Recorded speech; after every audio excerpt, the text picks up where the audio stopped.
Well, Rob, tell us about your race engineering Luca Badoer. I mean, you know, professional racing drivers, you expect them to be of a certain standard, but actually, was it as bad as it looked?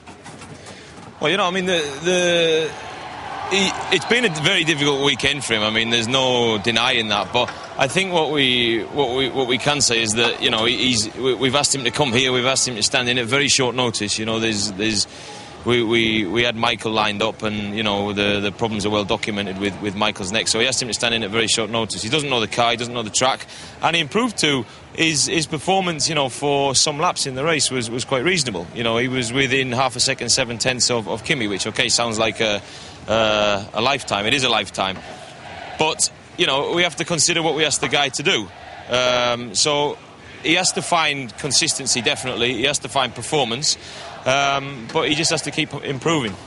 What lap times does he do in testing? He's not that far off Kimi and the normal race drivers in testing, in a car he knows and on tracks he knows, though, is he? Yeah, but you've got to consider that he hasn't been testing since last year. He hasn't been testing since 2008. You know, and the guys here, the professional race drivers, all of them, our official drivers and the official drivers of all the other team, they're in and out the car every week.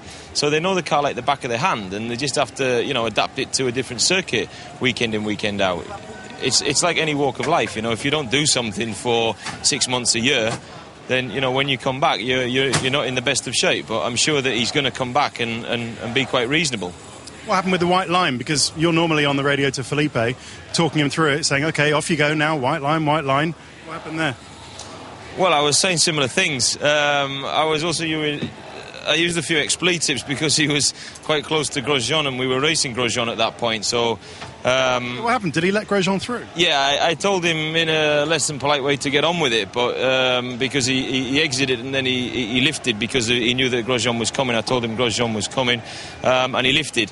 And I think that when he went back on the power, the car got away from him a bit and he touched the white line. I mean, we went through all the normal procedures as we do with Felipe, but, you know, it was his first pit stop in Formula 1 for 10 years. So, obviously, you know, all of the first things that he has to do in a 10-year period, they're a little bit difficult for him, but it will come with time. OK, well, we'll see how that story develops. Just one last line on Felipe. How's he doing?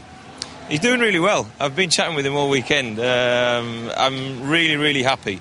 Really, really happy. I mean, he's improved massively, and the doctors are really impressed with him.